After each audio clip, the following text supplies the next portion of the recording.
Where Disney and the fairy tales and the Hollywood movies and porn failed us. I think we as women got a lot of very negative messages about how to have relationships. They're everywhere, starting in the homes of our parents, usually. For most of us, our parents did not have an ideal relationship. We are just now learning more and more about the roles of emotions, trauma, therapy, attachment. We're waking up. And the good news is, any of us can have a healthy relationship if that's what we want. So I think some of the factors that have kept us from it, like I said, was seeing unhealthy role models in our parents and not seeing healthy role models.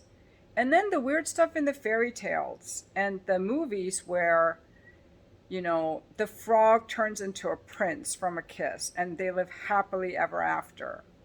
Well, where is the gradually getting to know each other? Where is the, sharing your feelings and understanding that in a healthy relationship, you will have disagreements and how to handle them and how to repair and how to deal with your triggers and how to select a good frog versus a traumatized frog. I think Disney made it worse too. I'm not a fan of Disney. I think their movies are very violent, especially for children. They're very loud with a lot of death scenes. I thought The Lion King.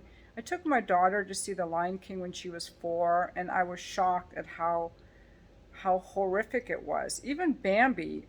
I don't think that little children should have to deal with traumatic things like death, especially among their beloved animals. Like, who thought of adding death?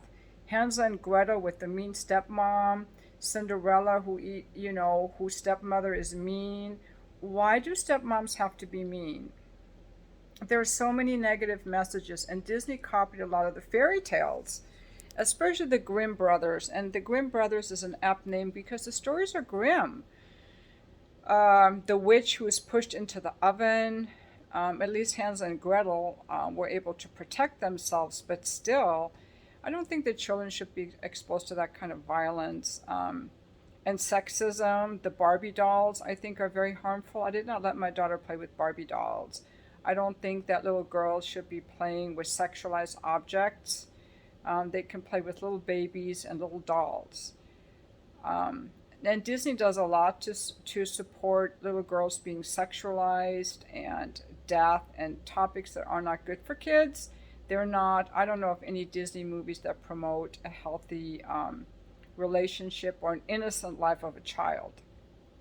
Then we turn to porn, where women are objects of degraded objects of I'm going to say pleasure for wounded men, because if it's abusive and the women are not genuinely enjoying it, which usually they're not, it's abusive and it's not kind or respectful or pleasurable for the woman.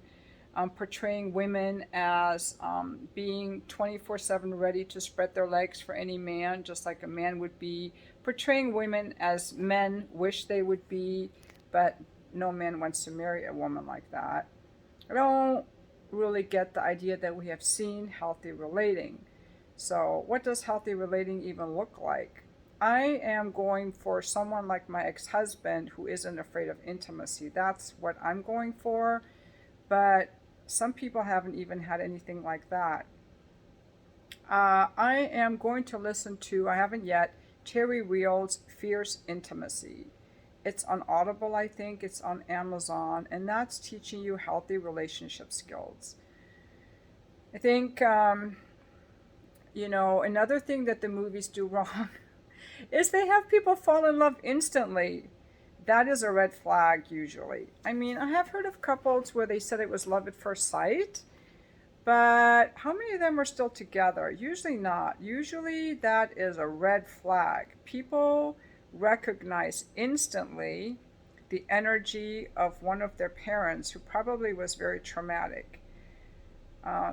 Love at first sight is usually a red flag. Not always, but I would be very suspicious, especially butterflies. It is, there's a difference between being happy and excited to see someone and having like your whole body react. That to me would be a huge red flag. People are looking for a relationship to lift them out of whatever mood they're in, and some person comes along and gives them butterflies. A person ought to add calmness and love to your life, not anxiety, panic, and butterflies, in my opinion. So that's what I think. If you guys have any other examples you want to give of, in movies, another thing they do in movies is, well, they do a lot of weird stuff.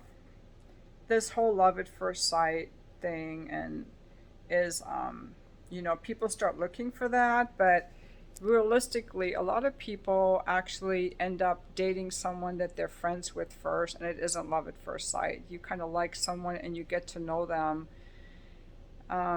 Expecting this instant attraction is a form of like love bombing, I think. Instead of letting things develop naturally. Anyway, I'm just rambling now. I don't know. That's it. I'm done.